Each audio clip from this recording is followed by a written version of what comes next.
जय गुरुदेव। जय गुरुदेव की कलम से गतांक से आगे। साधन क्यों नहीं बनता? बहुत से सत्संगी शिकायत करते हैं कि हमारा भजन नहीं बनता है। उनको हर समय समझाया जाता है सचेत होकर साधन पर बैठा करें और समय साधन के अनेक प्रकार की लड़ाई, धन, बीमारी, मुकदमे की वासना अनर्गल न उठाया करे।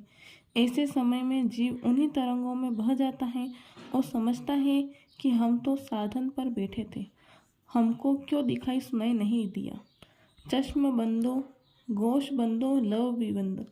आँख, कान और मुंह बंद करके करो। अगर हम मालिक का भेद न देखो तो मुझ पर हंसो। आँख, कान, मुंह बंद कर नाम निरंजन ले। सूरत शब्द अभ्यास को घर बार छोड़ दे। सूरत शब्द अभ्यास के लिए घर बार छोड़ने की आवश्यकता नहीं है और गुरु से भेद लेकर एकांत में बैठकर दोनों बाहों के मध्य भाग में यानी बीच में दृष्टि रोककर ध्यान जमाना चाहिए। ध्यान का वक्त स्वरूप सामने हो और किसी प्रकार की वासना न उठे। ऐसा जो सावधानी से करते हैं एक दिन मालिक को पा जाते हैं। इसी भ्रिकुटी के मध्य भाग से कृष्ण ने अर्जुन को संकेत करते हुए कहा कि मध्य भाग में ध्यान जमा कर और अपनी सूरत को ऊपर चढ़ाकर मोक्ष प्राप्त करने हेतु योग करो। केवल सेवा और प्रेम मोक्ष के लिए काफी नहीं है। जब अर्जुन के लिए सेवा और प्रेम मोक्ष के लिए सब कुछ नहीं है, ऐसा विचार करने और कराने वालों का मिथ्या भ्रम है। इंजिल में पूर्ण रूप से ईसा ने संकेत करते हुए कहा और इशारा किया कि ईश्वर का राज्य चाहते हो तो उसका राज्य पाने वालों से मिलो, उनकी खोज करो।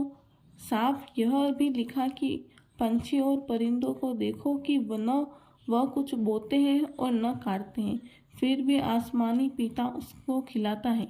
क्या तुम उससे ज़्यादा अच्छे नहीं हो? मैंने देखा कि दरवाज़ा आसमान में खुला है और पहला शब्द घंटे के समान था और उसने मुख से कहा, यहाँ आओ और मैं तुम्हें भविष्य की बातें दिखलाऊंगा। मैं फौरन गया, उसी का रूप बन गया। आसमान में डोरी पकड़कर उठा और देखा कि सिंहासन आसमान में बिछा है, उस पर एक दिव्य पुरुष बैठा है। स्थल पत्थर के सामने बैठा नजर आया। उस पत्थर में से बिजली की चमक और गरज की आवाज़ें आती हैं।